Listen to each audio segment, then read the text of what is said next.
4월 8일 금요일입니다.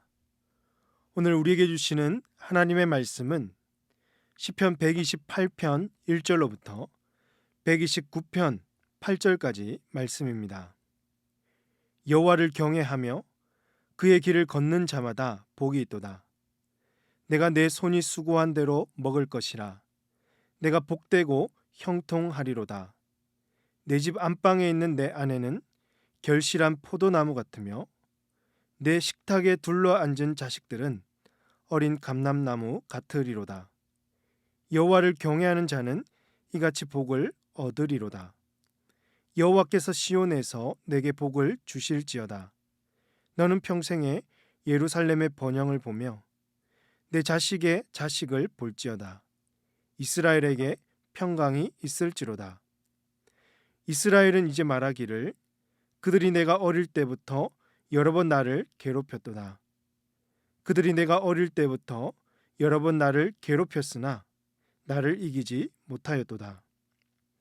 바가는 자들이 내 등을 갈아 그 고랑을 길게 지었도다. 여호와께서는 의로우사 악인들의 줄을 끊으셨도다.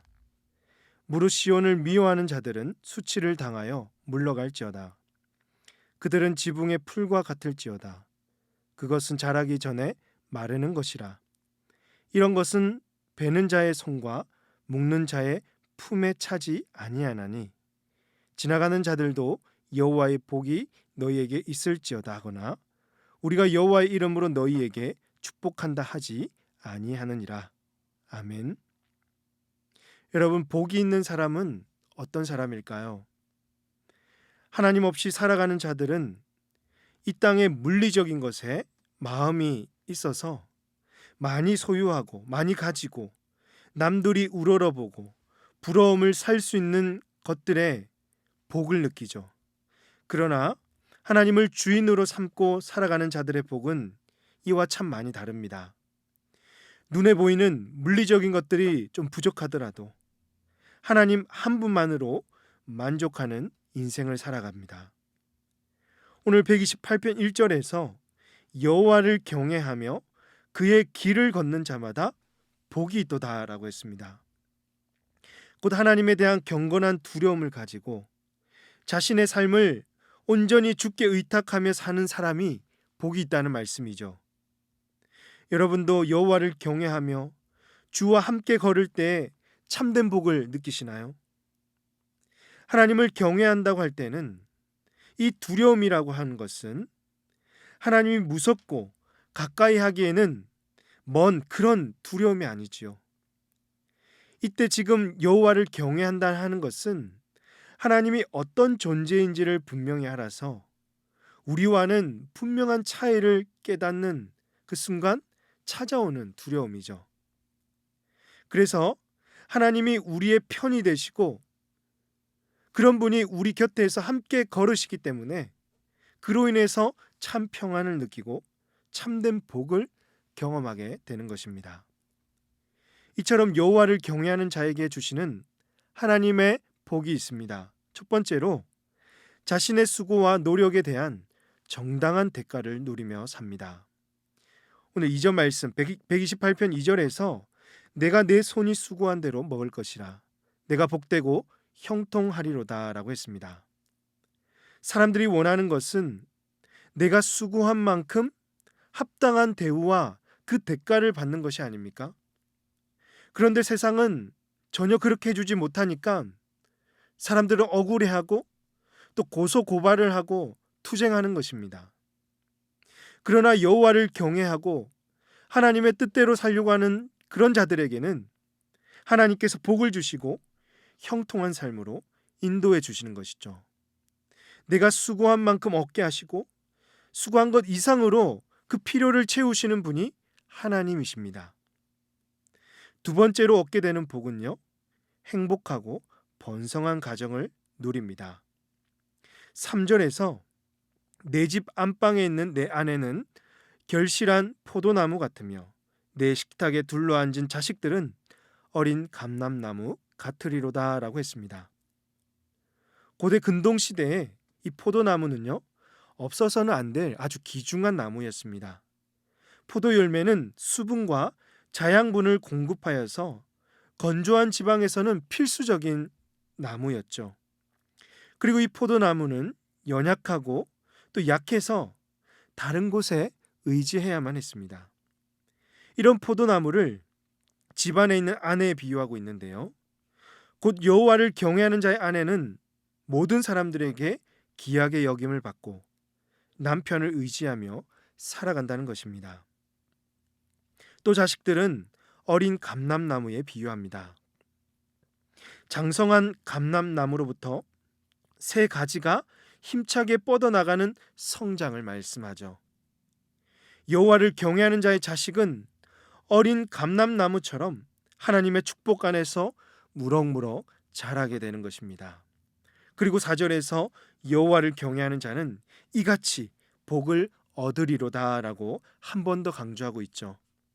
그렇습니다. 사랑하는 성도 여러분, 이 말씀은 세상에서 신앙을 지키며 하나님 앞에서 온전히 살려고 하는 자들에게 큰 위로를 줍니다. 여호와 한 분만으로 만족하며 주님과 함께 길을 걸을 때 우리에게 참된 복이 임하는 것입니다. 하나님은 우리의 수고와 땀방울의 결실을 반드시 맺게 해주실 것이며 우리 가정에 행복과 풍족한 채우심이 있게 될 줄로 사랑하는 성도 여러분 믿으시길 바랍니다. 오직 여호와 하나님을 경외함으로 그에게 주시는 영원한 복을 받아 누리시는 우리 모든 성도님들 다 되시기를 주님의 이름으로 축복합니다. 이어지는 9절에서 이스라엘은 우리나라처럼 한이 많은 민족임을 알 수가 있습니다. 왜냐하면 우리나라와 같이 주변 국가들로부터 침략과 공격을 많이 당했기 때문이죠. 129편 1절과 2절을 보시면 이스라엘은 이제 말하기를 그들이 내가 어릴 때부터 여러 번 나를 괴롭혔도다.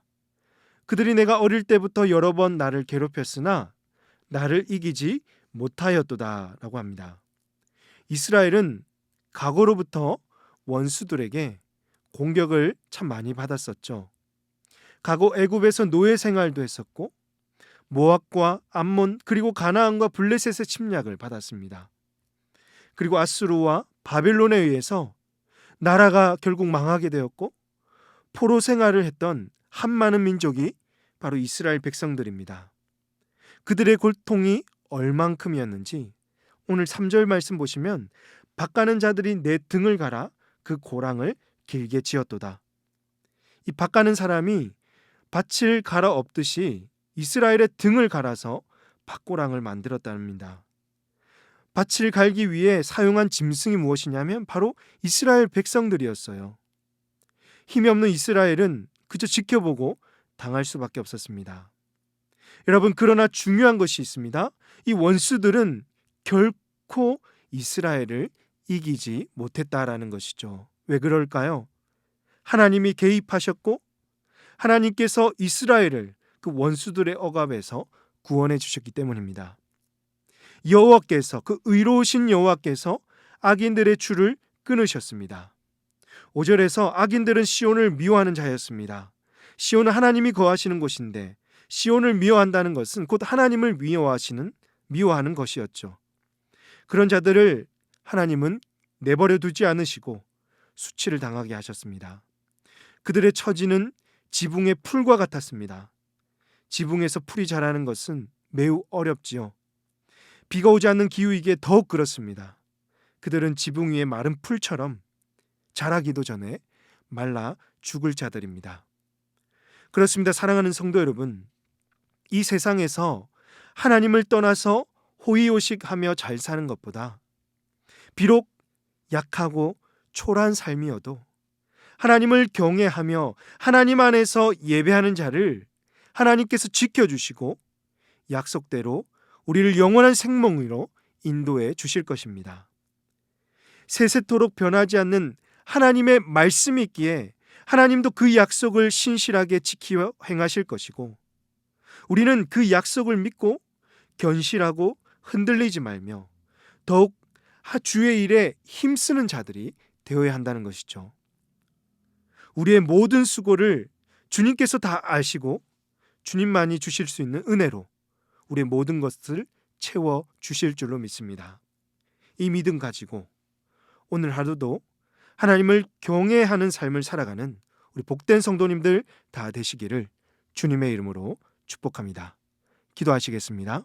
하나님 아버지, 항상 우리 곁에서 위로자가 되어주시고 바른 길로 인도해 주셔서 감사합니다. 언제나 하나님을 경외하며 주님 주시는 복을 누리며 살게 하여 주시고 우리의 수고와 노력이 헛되지 않도록 하나님의 채우심의 은혜를 경험케 하여 주시옵소서. 당장 눈앞에 보이는 헛된 것에 흔들리고 멸망의 길로 따르는 자들이 아니라 세세토록 변하지 않는 말씀 붙들고 끝까지 주의 일에 더욱 힘쓰는 우리 모두가 되게 하여 주시옵소서. 이 모든 말씀을 우리 구주 예수님의 이름으로 기도하옵나이다. 아멘.